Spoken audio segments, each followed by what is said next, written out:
Oke, bismillahirrahmanirrahim. Assalamualaikum warahmatullahi wabarakatuh.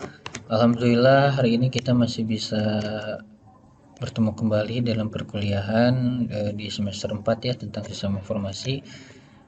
Mohon maaf sebelumnya, kirain Ustadz tadinya sih hari ini tuh tatap muka, ternyata kita harus daring. Karena beberapa hal harus Ustadz jelaskan dulu materi berkaitan dengan sistem informasi. Masih seputar dengan organisasi, tapi sekarang akan berkaitan dengan strateginya. Kalau sebelumnya kita berkaitan dengan sudut pandangnya, sekarang dengan strateginya seperti apa. Yang di materi ini memang harus Ustadz bahas dulu secara langsung, karena nanti setelah UTS kan kalian itu harus inginnya Ustadz sih ada observasi ya, cuman bisa atau tidaknya nanti kita nggak tahu nih, cuman kita lihat dulu saja lah. Oke, pembahasan kali ini akan masih berkutat seputar bagaimana sistem informasi memiliki peran dalam organisasi dan membantu dalam pencapaian sebuah strategi. Oke, kita mulai dari organisasi dan sistem informasi. Seperti yang sudah dijelaskan sebelumnya, sistem informasi dibangun oleh manajer untuk melayani kepentingan perusahaan. Jadi di sini dijelaskan bagaimana sistem informasi akan membantu pola-pola atau peran-peran manajer, peran-peran lini di perusahaan, atau peran-peran posisi di perusahaan untuk melayani kepentingan perusahaan itu sendiri. Meminimalisir risiko kemajuan teknologi baru terhadap perusahaan. Kenapa? Kemajuan teknologi ini tidak serta-merta memberikan manfaat positif saja. Ada saja nanti manfaat negatifnya. Nah, ini bagaimana perusahaan bisa meminimalisir ini untuk menjaga kerahasiaan perusahaan itu sendiri.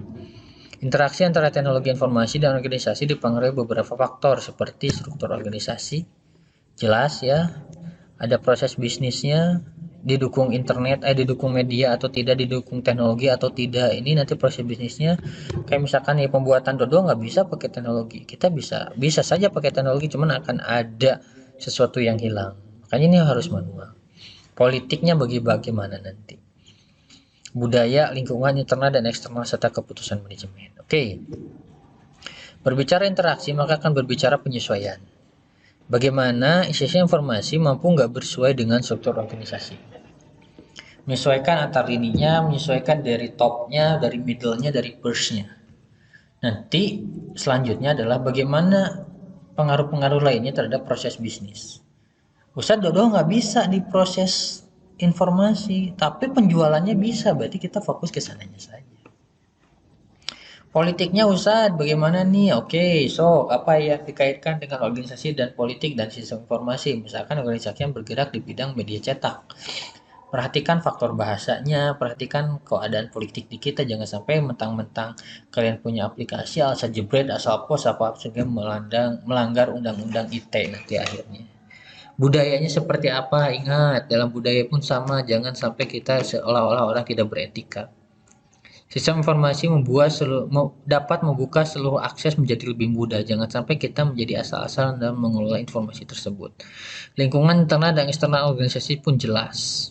Bagaimana etika di dalam organisasi diterapkan agar ketika informasi yang diterima oleh masyarakat tentang organisasi kita ini memang positif dan dibutuhkan oleh masyarakat, serta bagaimana keputusan manajemen dalam mengelola keputusan ini, sehingga ini akan jelas, membawa arah yang jelas, membawa arah yang pasti, membawa arah yang lebih mengarahkan organisasi terhadap tujuan dari penggunaan sistem informasi tersebut.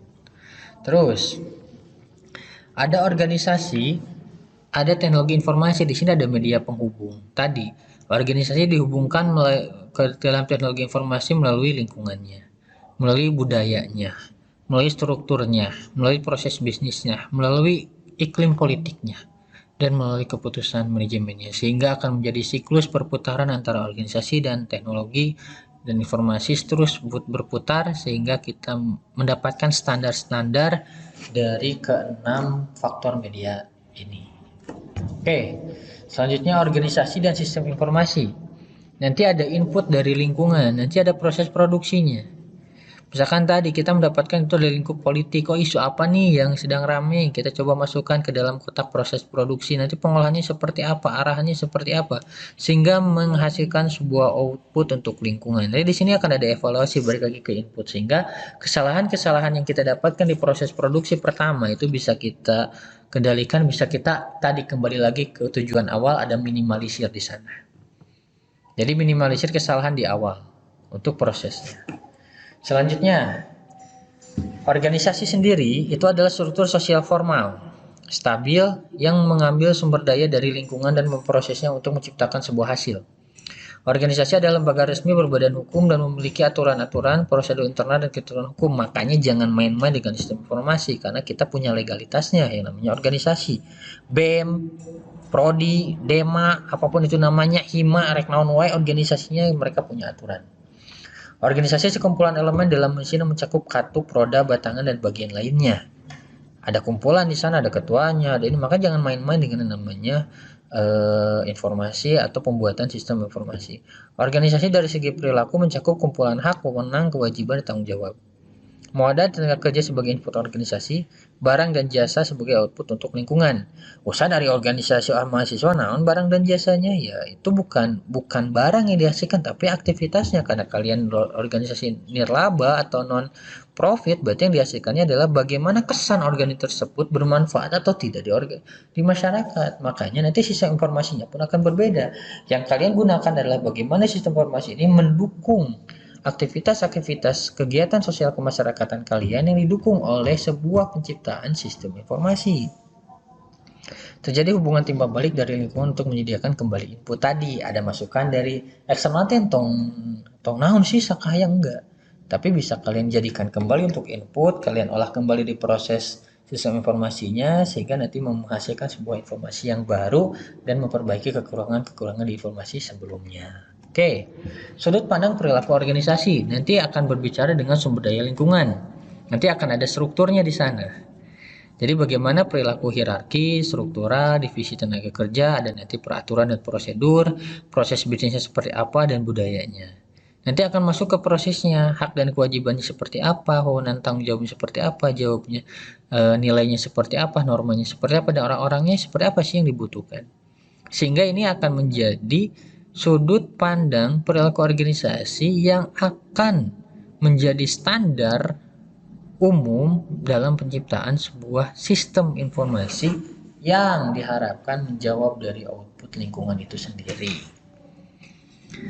Jadi bagaimana nanti sumber lingkungan ini ketika diproses itu menjadi output kembali ke lingkungan, baik positif, ya gambarannya sebagainya itu positif. Itu adalah sudut pandang perilaku organisasi. Oke, ciri-ciri organisasi, rutinitas, ya organisasi memual sakahayang, ada politik organisasinya, ada budaya organisasinya, ada lingkungan organisasinya, ada teknologi dan struktur organisasi. Bagaimana peran sistem informasi bisa masuk ke arah ranah ini? Ya, oke. Selanjutnya adalah rutinitas proses bisnis dan perusahaan. Nanti ada rutinitas individu, proses bisnisnya ada 1, 2, 3, dan lebih banyak. Misalkan rutinitas individu, ketua, misalkan atau manajer, ya dia ngurus proses bisnis yang pertama, ngurus karyawan lah, ngurus manajer, ngurus bawahan, dan sebagainya. Nanti ada proses bisnis kedua, bagian keuangan, ya dia ngurus bagian keuangan tok. Ini ngurus marketing, ya proses bisnis 3 mereka ngurusin pemasaran tok, dan seterusnya. Sehingga ini akan menjadi suatu rutinitas yang bisa direkam oleh perusahaan. Sehingga perusahaan akan mampu menciptakan standar pekerjaan yang sudah bisa terakomodir melalui sebuah sistem. Jadi kedepannya ketika ada kesalahan pekerjaan ini bahkan mudah mengacaknya. Ketika keuangan yang tidak sesuai dengan apa yang diharapkan, maka dicek bagian keuangannya, dicek file-filenya apa yang salah di sana. Ketika ada laporan penjualan mengalami penurunan, maka apa yang bisa dicek di sana? Coba cek data-data yang ada di penjualan dan sebagainya.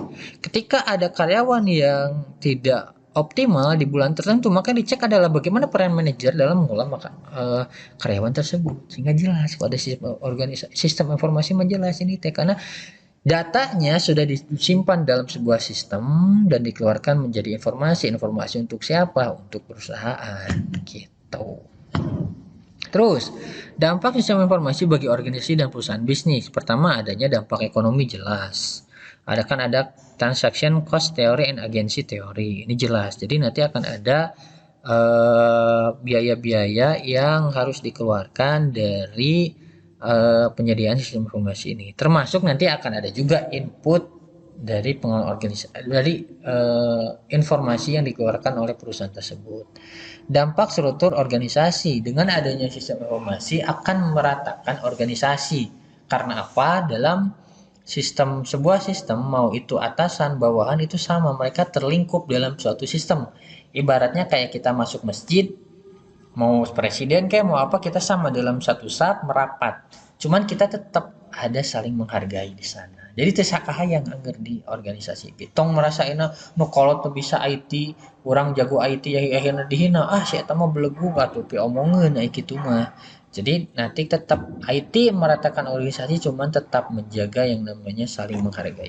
Dampak perilaku organisasi, ada implikasinya yang agak sedikit sulit pasti, kan ada perubahan dari manual ke teknologi, dari manual kemudian seterusnya, itu pasti ada. Dan pemahaman tentang sistem itu sendiri. Nah ini tadi yang memahamkan ini yang memang tidak semuanya rata. Karena tadi IT meratakan cuman tidak bisa menyeragamkan dulu.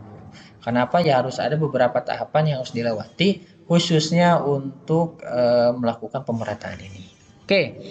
Struktur organisasi tradisional ini jelas yang sering kita temui, atau bahkan beberapa dari kita masih mengalami yang namanya ini.